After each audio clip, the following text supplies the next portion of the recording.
कभी कभी इंसान रिश्तों के मकड़ जाल में इस तरीके से फंस जाता है कि वो चाह के भी उसमें से निकल नहीं पाता है। अपनी तो ज़िंदगी खराब करता ही है, साथ ही साथ अपने जुड़े लोगों की भी ज़िंदगियाँ बर्बाद कर देता है। यूपी के एक रिटायर्ड रेल कर्मी के साथ ठीक वैसा ही होता है। उसकी ज़िंदगी में 3 स्त्रियाँ आती हैं।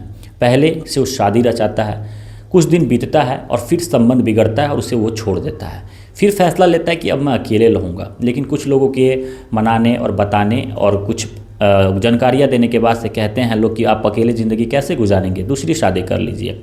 राम सिंह नाम का रिटायर रेल कर्मी लोगों की बातें मानकर दूसरी शादी कर लेता है, लेकिन ठीक उसके साथ वही होता है जो पहली बीवी के साथ होता है। उसके साथ भी उसका संबंध ठीक नहीं चलता है और वो उसको भी छोड़ देता है। फिर क्या, उसकी ज़िंदगी फिर वो खालीपन, बंद कमरे, अंधेरी रातें उसकी ज़िंदगी में चलते आती है। ऐसे ही कुछ दिन बीतता है। मार्केट से राम सिंह रिटायर नाम का जो व्यक्ति था जा रहा था, तभी एक प्रीति नाम की लड़की उसे दिखती है और वो लड़की उसे पसंद आ जाती है। धीरे धीरे उनके बीचों में बातें शुरू होती है। बातों के साथ साथ अब रिश्ते नाते सब कुछ जुड़ने लगते हैं। उसके बाद से दोनों एक दूसरे के साथ एक कमरे में रहने लगते हैं। कुछ दिन बीतता है तो ऐसा जो होता है जिसे सुनने के बाद आप भी सोचिएगा कि ये क्या हो गया। दोस्तों, राम सिंह उस लड़की को एक कमरे में बुलाता है, शराब पिलाता है और शराब पिलाने के बाद उसको उसमें ही ख़त्म कर देता है।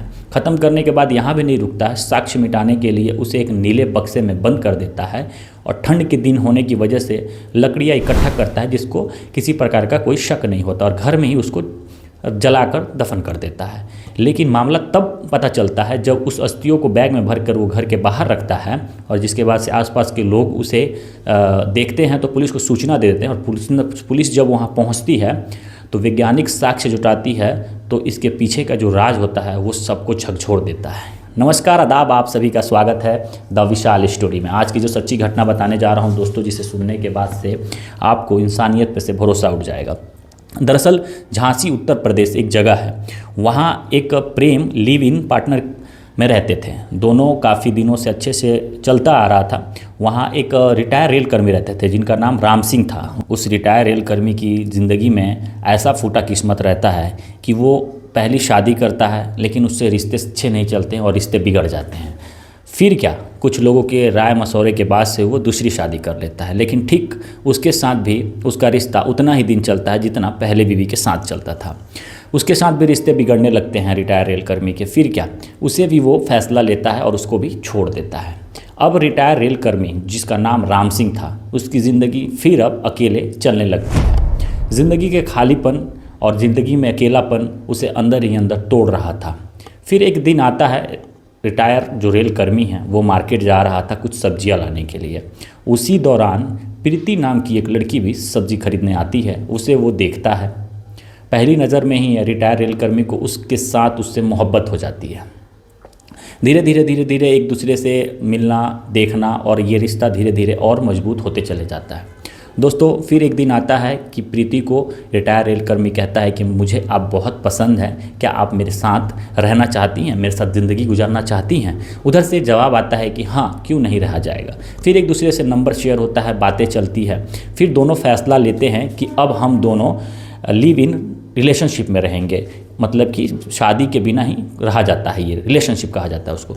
दोनों रिलेशनशिप में रहना शुरू कर देते हैं। कुछ दिन अच्छा खासा चलता है, दोनों हंसते खिलखिलाते मौज मस्ती करते, घूमने जाते, रेस्टोरेंट में खाना खाने जाते।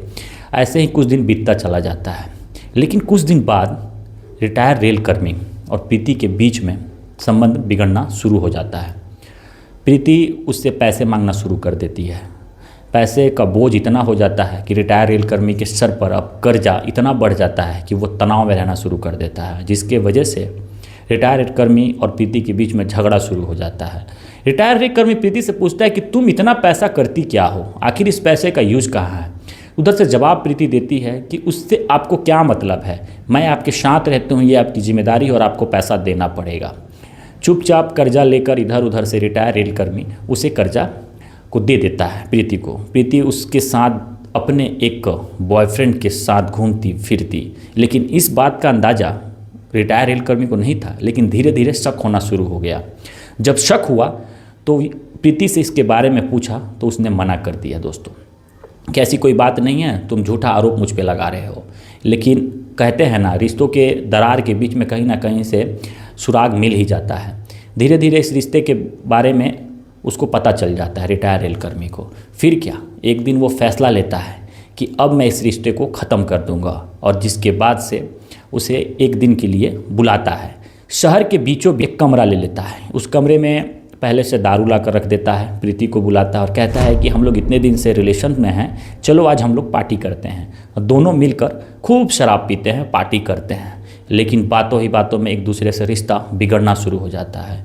रिटायर रेलकर्मी उसके बॉयफ्रेंड, प्रीति के बॉयफ्रेंड के बारे में उसी वक्त बात कर देता है कि वो कौन है और क्यों उसके साथ तुम रहती हो, मेरे पैसा सारा कहाँ खर्च करती हो। उधर से वो भी गुस्सा हो जाती है। इतने में ही रिटायर रेलकर्मी गुस्सा होकर उसके सर पे वार कर देता है। प्रीति लहूलुहान हो जाती है और गिर जाती है।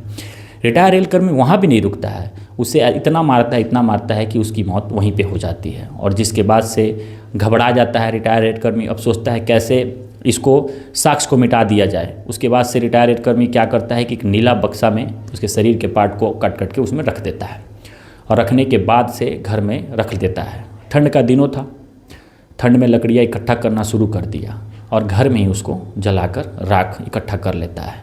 उस राख को सोचा कि ले जाकर नदी में अस्थियों को बहा दूंगा। अपने बेटे को बुलाता है और बेटे को बुलाता है और घर के बाहर ही अस्थियों को रख देता है। लेकिन वैसे ही पड़ोसियों की नज़र जैसे उस पर पड़ती है, लोग देखते हैं, सोचते हैं इसमें क्या है। फिर उन्होंने पुलिस को कॉल करके इसकी जानकारी दे देते हैं। पुलिस जब वहाँ पहुँचती है तो उसको पकड़ती है। अब वैज्ञानिक साक्ष्य पुलिस अपने माध्यम से रिसर्च करती है कि आखिर ये बॉडी है किसकी, ये राख है किसका। काफ़ी खोजबीन के बाद से पुलिस की ठोस सबूत मिलता है कि इसके पीछे हो ना हो राम सिंह ही हो। लोगों से पता करते हैं, पर लोग पता करने के बाद से राम सिंह के बारे में पता चलता है और उसके बेटे के बारे में। जब पुलिस उसको पूछताछ के लिए ले जाती है और पूछती है तो कड़ी पूछताछ के बाद से राम सिंह अपना गुनाह संभाल लेता है, मतलब कहता है कि हाँ ये मैंने ही किया है।